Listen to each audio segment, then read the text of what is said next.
complementary color mixing. So complementary color mixing is a fairly simple thing, and what I've noticed is that most people do it wrong. Now, the idea behind complementary colors is that they're opposite each other. So they're supposed to be neutralizing each other. So if we're picking a complementary pair of colors, I use Alizarin Crimson and Sap Green as my standard sort of demo for this. You have a red that leans towards purple. And so if you're going to try and find the complement of that, you need to counteract or find the complement of the red and the purple. So if it's a red that leans towards purple, you need a green that leans towards yellow. Sap Green is already that, and then it's really important when you're doing your mixes and complementary mixing that you mix them together at the same values.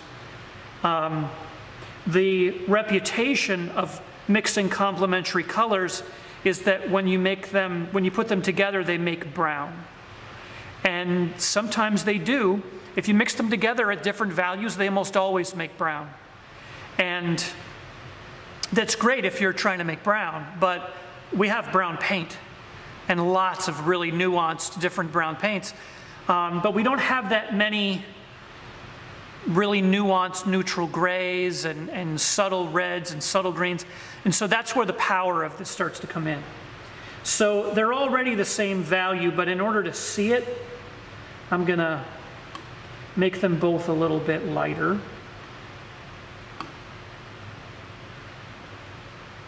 For the purposes of our video.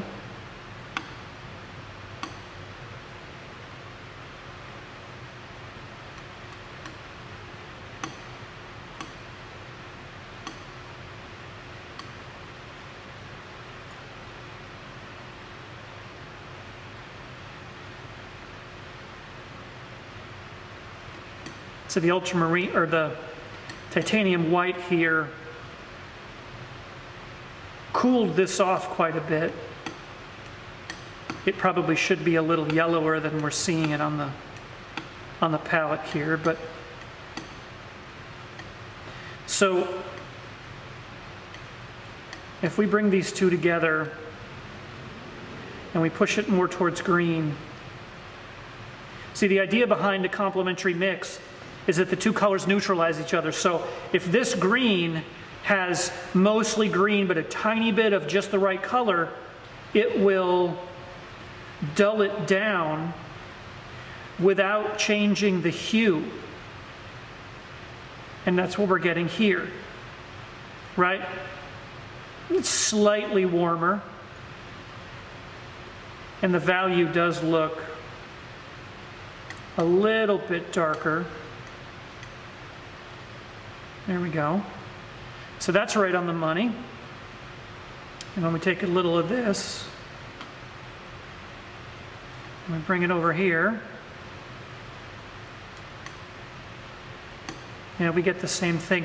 A lot of times with Sap Green, there's a hue or a value shift, even when the two starting ones are correct, because Sap Green is actually made of phthalo green, Indian yellow, and ivory black. So sometimes you'll have to go down here and just add a tiny bit of white to get your value back. But the neutralizing thing here is working very, very well, which is good because I don't want to look dumb on video for the internet to make fun of me over. So those are some really nice grays. And that's what you should be getting. If you're mixing your complements together and you're getting what amounts to a graying of the colors, you're on the right track. If you're getting them together and they're just making browns, or you're mixing a blue and an orange and you're getting purple, that's just telling you that the hue is wrong in one of the colors. So that's complementary mixing. Now, I want to go do a couple more things. I have black over here, and I'm gonna make the same value of gray. Because when you mix black and white, it's complementary mixing, right? I'm gonna make sure. There's another way to dull down your colors. So if it's a little bit too light. It's a little bit darker.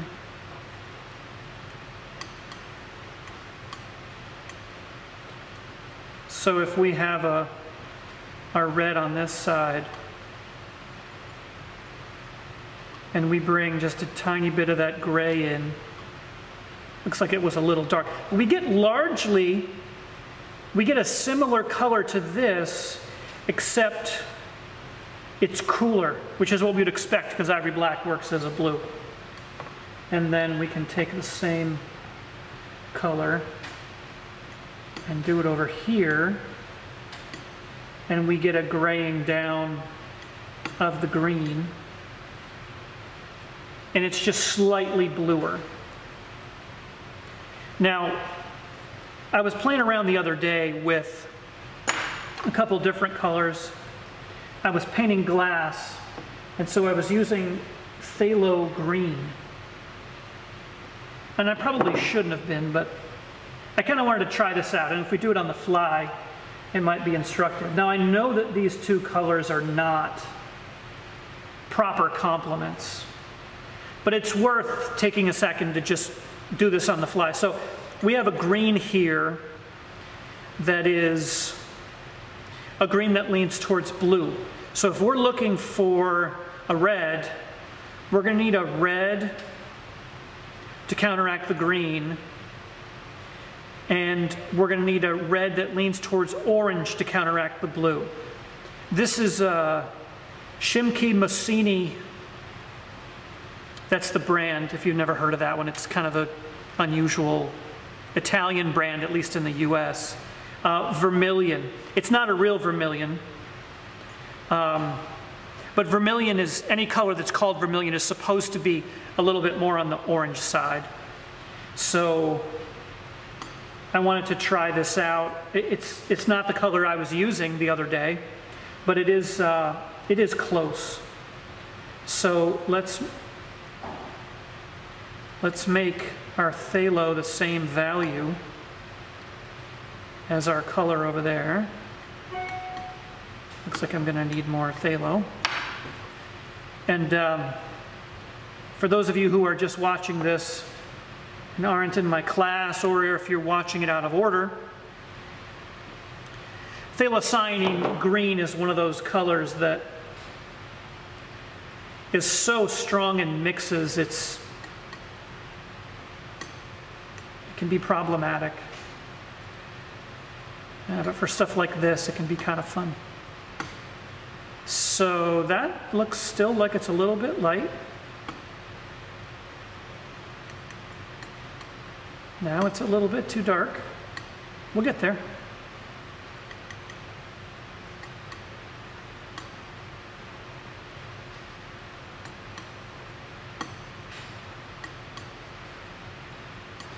All right.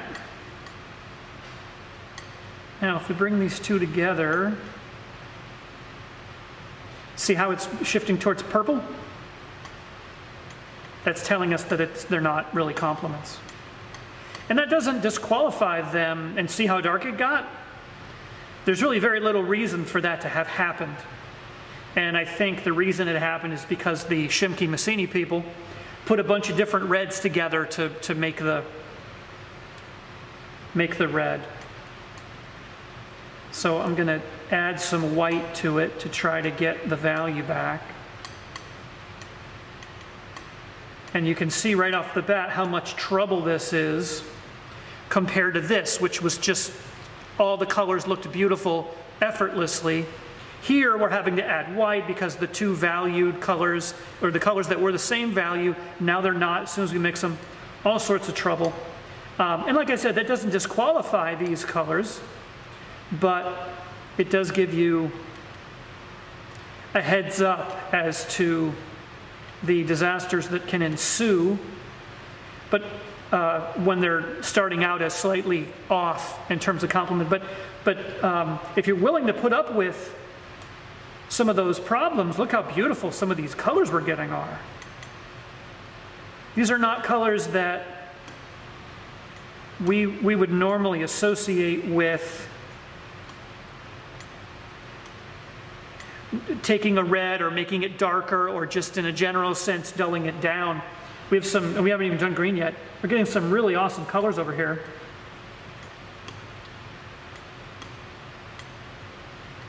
Now if we do the same thing on this side,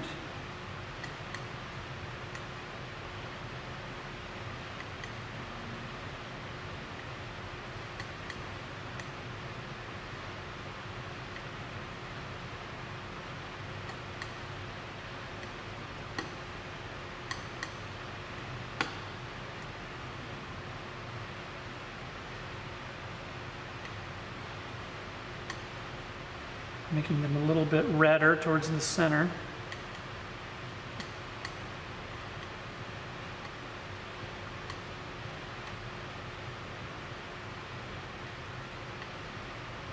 So in the middle here, we're getting something that's close to a neutral.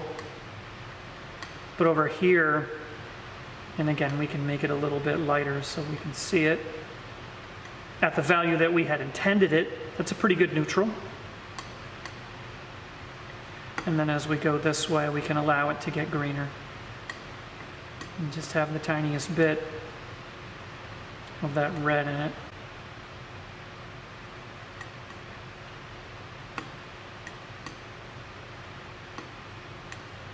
So you can see the subtle difference in value or in intensity there.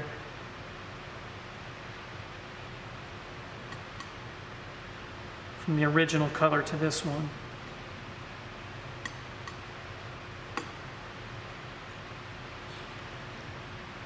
All right, so that's complementary color mixing. And the project I have for the Painting 2 people is to choose one tube of paint and then find its complement. If that means that you have to mix the complement, that's okay, but just use the mixture, don't use the components that you use to make it. And you're doing that twice, so you're doing one painting with one pair plus white, and you want to throw black in there, you can. And then you'll do another painting with a different pair of colors. And I just happen to use red and green because I like red and green, and this was topical for me. But you guys can do whatever you want with whatever starting color. And like I said, usually what I do for this is I pick a tube of paint that I want to use, and then I find its complement. And that may not be another tube of paint. You may have to adjust this red to be what we made a purple out of it. So this needed to be a little bit more orange.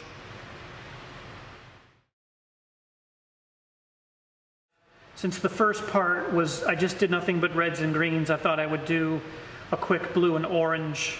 And I'll just run through it. You know, this is Ultramarine Blue. We could have used any blue here. On my palette, I have a cerulean blue, an ultramarine, some French word I can't pronounce, blue. This is Prussian and this is indigo. So you know, all of those are going to require a different complement. But since this one is a blue that leans towards purple, I want to try it with an orange that leans towards yellow. So we may need to add some yellow to this, but I thought this is orange molybdate from Natural Pigments, a really awesome color. It's very inexpensive and it looks exactly like Vermillion. And Vermillion, if you get the real stuff, it'll run you like $60 or $70 a tube. You can get the orange molybdate for very little. So I'm going to make the value the same.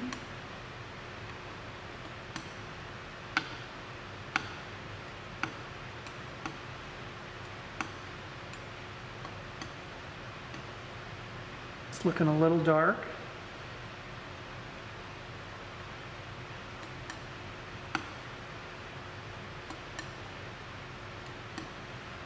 That looks pretty close. So I'm guessing that this needs to be a little more yellow. So let's just test it.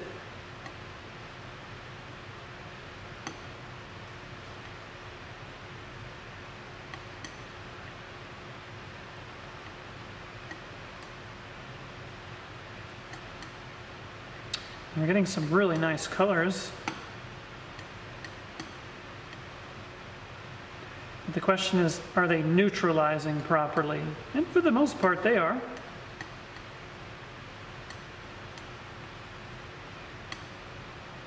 Let's go over to this side. Yeah, okay.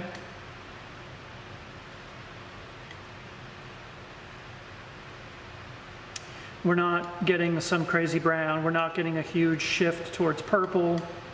Yeah, so that's good. That's better than I thought it was going to be.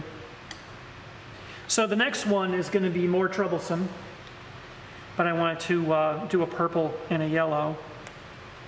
And so I have this purple lake that's probably 20, I don't even know where this paint came from, so it's probably at least 20 something years old. And it, well, let's mix some white with it and see which direction it leans, because I've always thought of this tube as sort of a cool blue or a cool purple, but it's clearly running a little red.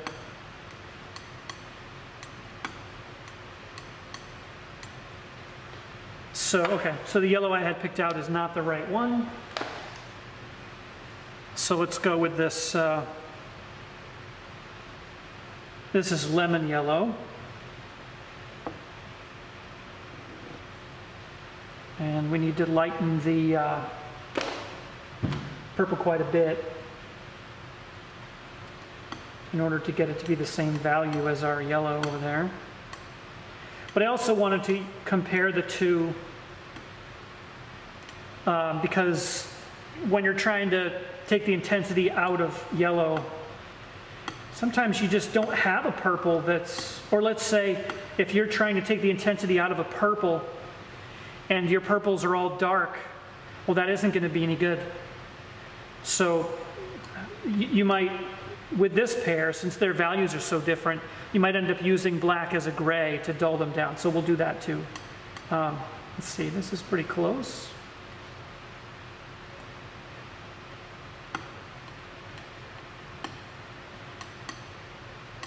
All right, so with purple, if you add white to it, it gets super dull on its own. But then if you start mixing yellow in there, they're both kind of warm. See, lemon yellow leans towards green. So it looks like things are still really warm. It looks like we need something a little bit greener in order to get what we're looking for.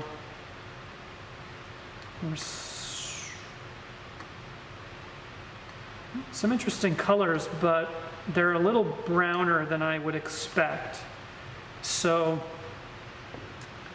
let's take our yellow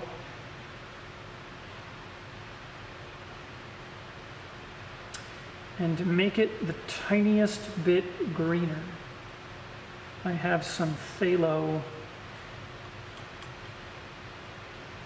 green on the palette already from this morning. Now is that still yellow?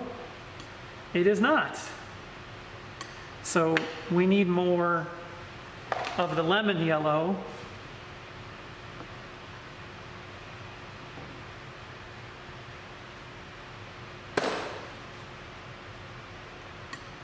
Because we just needed it to be a little bit greener. We didn't want it to go all the way to a green that leans towards yellow. Okay, so that's going to be pretty good. Let's see what happens when we bring these two together.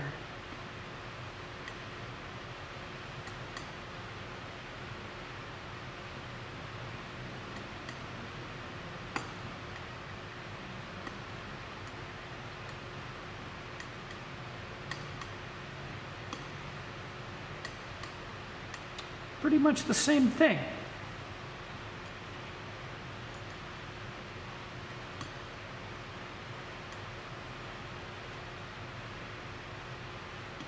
Let's just use it all.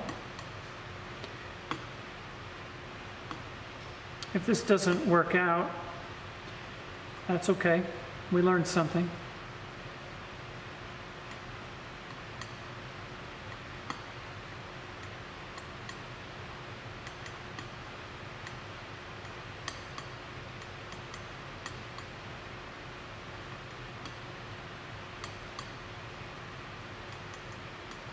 That is a little bit better.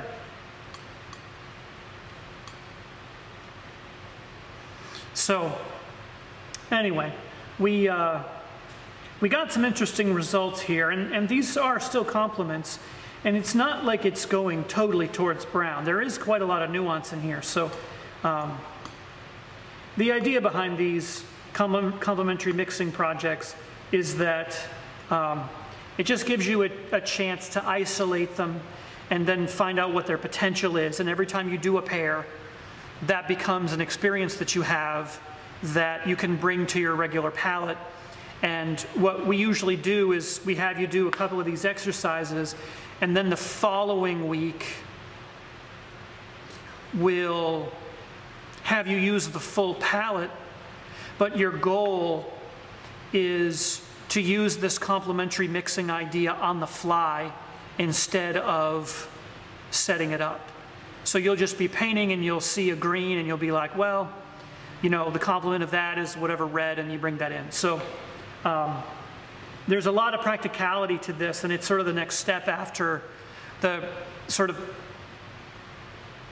getting some experience with the co-primary palette and in a full color context. So that is that.